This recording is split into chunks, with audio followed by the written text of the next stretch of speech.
Power की demand supply को लेकर के कहीं कोई चिंता का विषय नहीं है। एक दो प्लांट कभी रिपेयरिंग में, कभी बंद या कभी टेक्निकल कारणों से ये होता रहता है, लेकिन डिमांड सप्लाई की परिस्थिति बहुत ही स्वस्थ और बहुत ही अच्छी है। पिछले 24-30 घंटे में कुछ जिलों में थोड़ी सीजनल जो आंधी और तूफान और इस तरह का माहौल बना, उसके चलते हमारी कुछ लाइनें क्षतिग्रस्त हुई। उनके साथ कुछ हमारे कर्मचारियों ने भी कुछ लाइनें, कुछ फीडर, कुछ सब स्टेशन डिस्टर्ब करने की कोशिश की। उसे भी निष्प्रभावी करते हुए हम लोग उन्हें मेंटेन करके हम आगे बढ़ रहे हैं। बहुत ही कम, हार्डली 2% कह लें कि फीडर पे ये समस्या है। बाकी पूरे राज्य में ये बिजली जो है आपूर्ति सुचारू रूप से चल रही है। इसलिए मैं ये कहना चाहूंगा कि जनता को ये संज्ञान में होना चाहिए कि इतनी बड़ी इनके तैयारी, इतने बड़े इनके वो करने के बावजूद हड़ताल का कोई व्यापक असर नहीं है। हड़ताल निष्प्रभावी रही है, निष्फल रही है, असफल रही है। सामान्य संजोग में भी आप जानते ही हैं बिजली की जो व्यवस्था है वो कहीं कोई फीडर, कहीं कोई तार में गड़बड़ी या कमी इस तरह की रहती है, तो ये कोई विशेष कोई कमी वर्तमान में नहीं है। पिछले दिनों मैंने बताया भी था और ये हम लोगों के संज्ञान में है कि कुछ लोगों ने कानून अपने हाथ में लेते हुए हमारे बिजली के संयंत्रों को, बिजली के लाइनों को, बिजली की हमारी हाई टेंशन लाइनों को डिस्टर्ब करने की, चाहे गन्ने का थड़ फेंक करके या नंगा तार फेंक करके, इस तरह के बहुत सारे उपायों से उन्होंने स्थानीय फॉल्ट कराने का, स्थानीय शॉर्ट सर्किट करा करके पूरी व्यवस्था को डिस्टर्ब करने का प्रयास किया। जहां जहां ध्यान में आया वहां उनको दुरुस्त किया गया। देवरिया के हेतिमपुर के जंगल में या हमारे आजमगढ़ के लाट घाट के क्षेत्र में इस तरह की वारदातें हुई हैं। अन्य जगहों पर भी कुछ वारदातें हुई हैं। मैं फिर से इस बात को दोहराना चाहूंगा कि ऐसी वारदातों के एक एक जगह का हमारे पास नाम है, एक एक जगह का हमारे पास संज्ञान है, और कौन लोग इसमें लिप्त रहे हैं उनका भी हम पता निकाल ले रहे हैं, निकालेंगे। चाहे वो, मैंने कहा, कल भी कहा था कि चाहे वो जन्म स्थान पे हो अपने, चाहे जंगल में हो, चाहे नदी में हो, चाहे समुद्र में हो, आकाश में हो या पाताल में हो, उन्हें खोज करके हम सजा करेंगे। क्योंकि ये राष्ट्रीय संपत्ति है, ये जनता की संपत्ति है, उनकी या किसी व्यक्ति विशेष की संपत्ति नहीं है कि जब चाहो आप नुकसान उसको कर दो। मैंने जैसा पहले कहा कि मैंने पहले भी कहा कि हम हमेशा वार्ता के लिए तैयार रहे हैं और तैयार हैं, लेकिन आप सबको ये भी संज्ञान में है कि बिजली व्यवस्था का जो कॉर्पोरेटाइजेशन था वो 2000 में हुआ था। तब से लेकर अब तक लगभग 1 लाख करोड़ रुपए का घाटा इस कॉर्पोरेशन में के माथे पे चल रहा है।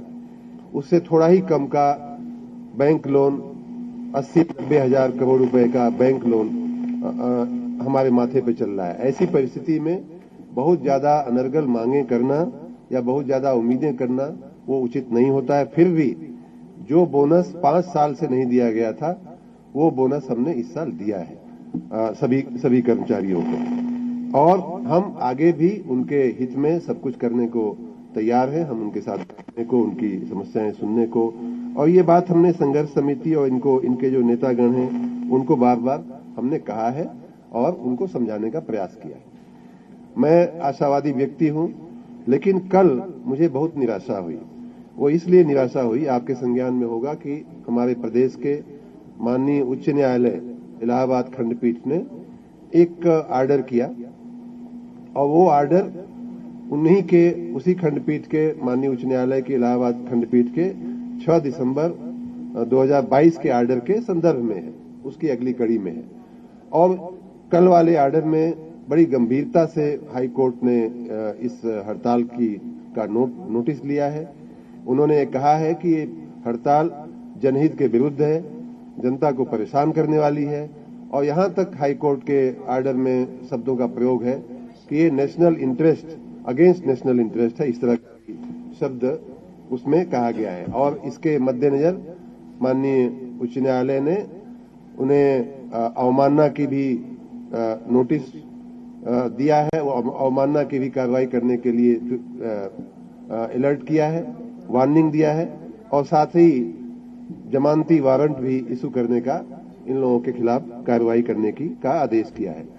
ये हाई कोर्ट का आर्डर जैसे ही हम लोगों के संज्ञान में आया, जैसे ही हमें मिला, वैसे ही हमारी तरफ से यूपीपीसीएल प्रबंधन की तरफ से इन संघर्ष समिति के सभी सदस्यों को व्यक्तिगत रूप से हमने हाई कोर्ट के आर्डर की प्रति और उनको निवेदन करते हुए कि भाई इस समय दो कारणों से, एक तो एसेंशियल सर्विसेज मेंटेनेंस एक्ट हमने लगाया हुआ है, ऐसे समय में इस तरह की आवश्यक सेवा को बाधित करना ठीक नहीं है, और दूसरा कि आज ही कल की तारीख की बात कर रहा हूं कि आज हाई कोर्ट ने इस प्रकार का एक आर्डर किया है जिसमें कहा गया है कि स्ट्राइक जो है अनुचित है, अनावश्यक है, इसलिए आप कृपा करके अपनी स्ट्राइक को आप बंद करें, इसको खत्म करें और सभी कर्मचारियों से काम करने के लिए आप कहें। लेकिन दुर्भाग्य है, हम सबके लिए बड़ा चिंता का विषय है कि माननीय उच्च न्यायालय के आदेश को अब लगभग 24 घंटे हो चुके हैं, फिर भी इन नेताओं ने, संघर्ष समिति के नेताओं ने हाई कोर्ट के आर्डर के लेटर और स्पिरिट दोनों का ही अवहेलना किया है, अवमानना किया है। और ये बात सोच करके कि किसी भी न्यायालय का, उच्च न्यायालय का खास करके आदेश पूरे देश के किसी भी व्यक्ति, नागरिक, हमारे देश के किसी भी नागरिक के ऊपर बंधन करता है, किसी भी संस्था के ऊपर, ऑफिस के ऊपर बंधन करता है, विशेष रूप से पब्लिक सर्वेंट्स के ऊपर विशेष रूप से बंधन करता है, फिर भी प्रोएक्टिवली हमने उनको कॉपी भेज करके उनसे निवेदन किया है हड़ताल खत्म करने का, फिर भी उन्होंने हड़ताल खत्म नहीं की। और इस बात से हम लोगों को बड़ा झटका लगा है, बहुत चिंता हुई है। और मैं देख रहा हूं कि कल से हाई कोर्ट के आर्डर के बाद और अभी तक कम से कम 3-4 ऐसे सोशल मीडिया में संदेश और वीडियो मेरे खुद के ध्यान में आया है, संज्ञान में आया है कि हाई कोर्ट के आर्डर की सीधी अवहेलना करते हुए संदेश प्रसारित किए गए हैं। आज ही हमने 2 संदेश देखे हैं। एक में सुबह बहुत लंबा सा अपील है कि आज रात को ये करना है और आंदोलन को आगे बढ़ाना है, इस तरह के संदेश बार बार प्रचारित और प्रसारित किए जा रहे हैं। इसका मतलब ये हुआ कि इन संघर्ष समिति के इन नेताओं को जनता की भी नहीं पड़ी है, जनता को तकलीफ हो सकती है या हो रही है उसकी भी नहीं पड़ी है, विद्यार्थियों की परीक्षा का ये समय काल है उसकी भी नहीं पड़ी है, जो हमारी राजस्व की वसूली का ये महीना है उसकी भी चिंता नहीं है, हमारी महत्वपूर्ण योजना आरडीएसएस को धरातल पे लाने की का ये महीना है उसकी भी नहीं पड़ी है। और अंतिम बात तो और भी गंभीर कि उच्च न्यायालय के आदेश का भी इन लोगों को की पड़ी नहीं है, जो एक संवैधानिक, हमारा सबका, देश के नागरिक का संवैधानिक कर्तव्य है हाई कोर्ट के आर्डर को मानना, चाहे उसके पक्ष में हो चाहे विपक्ष में हो, सभी लोग हाई कोर्ट के आदेश को मानते हैं। ऐसी परिस्थिति में जब इन नेताओं को किसी भी देश की किसी भी व्यवस्था में विश्वास नहीं दिख रहा है, ऐसी स्थिति में हम लोगों का स्पष्ट मानना है कि ये हड़ताल जनहित के और राष्ट्रहित के विरुद्ध है।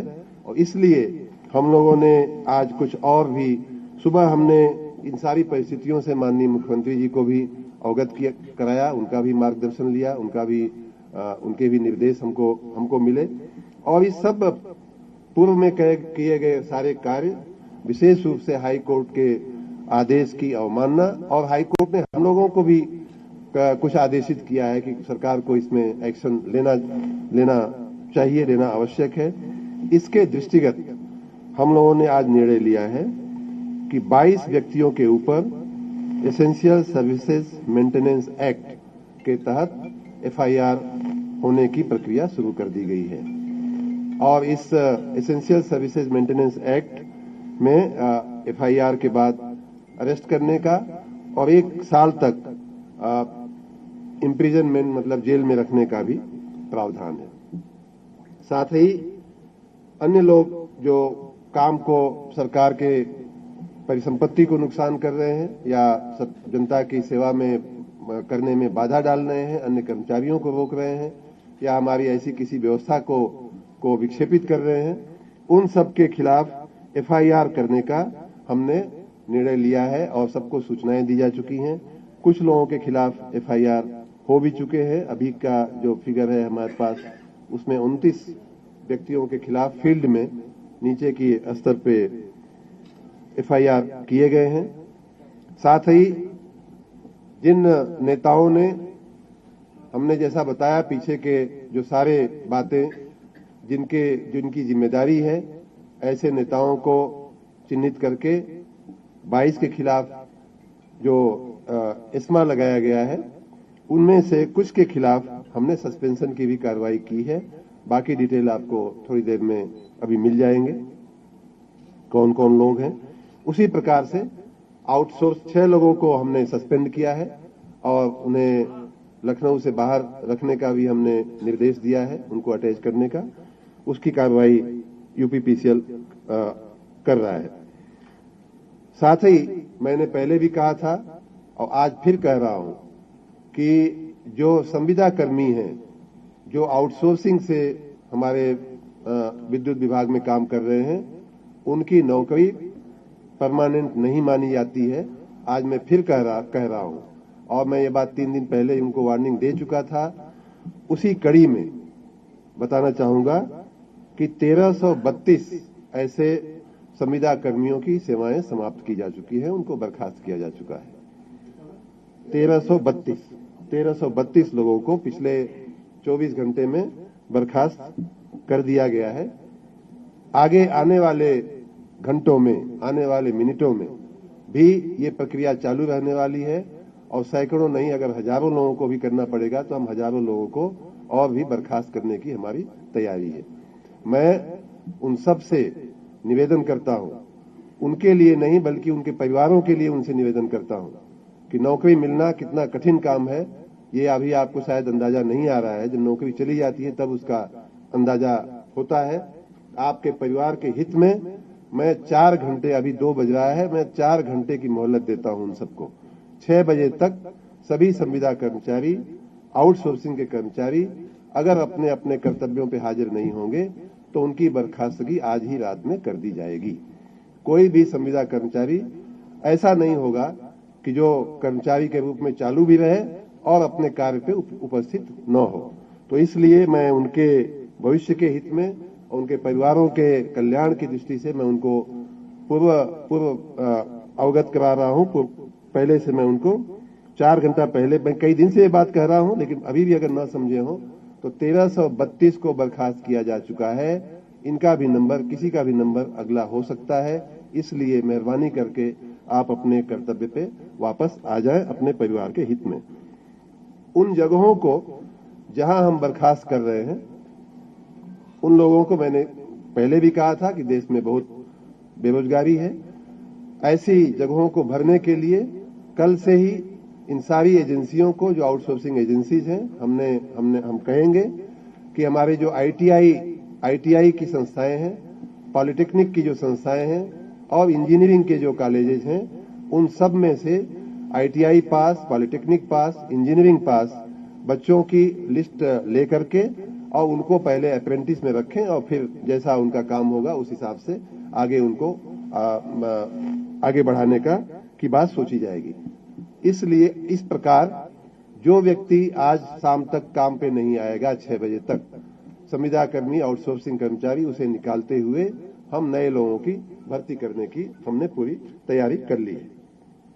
इस प्रक्रिया में की मॉनिटरिंग मैं धन्यवाद भी करना चाहूंगा सभी जिलाधिकारी गण का, पुलिस के हमारे सभी अधिकारियों का और प्रशासन के सभी अंगों का, कि सभी ने हमको बहुत सहयोग दिया है बिजली विभाग के इस चुनौतीपूर्ण समय में।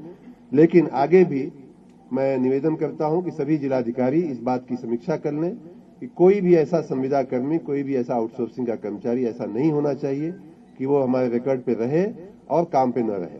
इसलिए मैं जिलाधिकारियों को विशेष रूप से जिम्मेदारी, मंडलायुक्त को भी कह रहा हूं, पुलिस अधीक्षक को भी कह रहा हूं, जनता को तकलीफ नहीं पड़नी चाहिए। किसी भी प्रकार से कोई न कोई व्यक्ति वो काम करते हुए पाया जाना चाहिए। हम लोग पिछले कई दिनों से हमारे कई अधिकारी ऐसे हैं कि जिन्होंने पूरी रात जाग करके जनता की सेवा में प्रयास किया है। मैं उन सबका भी बहुत बहुत धन्यवाद देता हूं। आज ही मैं अपने डिस्काम के एक एमडी से मैं बात कर रहा था, तो शुरू में मैं थोड़ा नाराज हुआ उसके ऊपर कि क्यों यहाँ से वहां से समस्याएं आ रही हैं, शिकायतें आ रही हैं। फिर उसने सब बात सुनने के बाद उसने कहा कि सर मैं पूरी रात सोया नहीं, अब उसके बाद कुछ कहने को बचता नहीं। तो इसलिए मैं उन सबको धन्यवाद देता हूं, लेकिन अभी भी ये चुनौती पूरी नहीं हुई है। मैं सबको धन्यवाद देते हुए आगे के दिनों के लिए भी तैयार रहने को और भविष्य में जनता को कोई तकलीफ न पड़े, उसके लिए जनसेवा में लगे रहने का मैं पुनः आह्वान करता हूं, निवेदन करता हूं। आप सबकी मदद से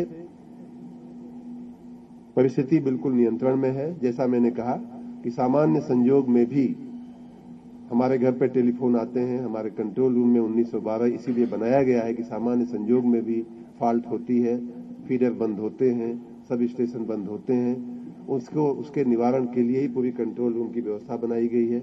मैं पुनः कल इन सारे कंट्रोल रूम की और सारी व्यवस्थाओं को मैं स्वयं चेक करने की भी मैंने कोशिश की। कल परसों मैंने उसका मुआयना भी किया, सब कुछ ठीक अपनी जगह पे चल रहा है। 19-20 का फर्क है वर्तमान परिस्थिति में। स्ट्राइक को मैं मानता हूं कि पूरी तरह से निष्फल रही है, निष्प्रभावी रही है, लेकिन फिर भी जनता को अगर कहीं कोई तकलीफ पड़ रही है तो उसे दूर करने के लिए हम लोग प्रस्तुत हैं, हम लोग प्रयासरत हैं। थोड़ा धीरज, थोड़ा संयम और हमारे कर्मचारियों को जनता का और आप सबका सहयोग मिले, यही हमारी प्रार्थना है। आप देख रहे हैं न्यूज़ 18 उत्तर प्रदेश उत्तराखंड।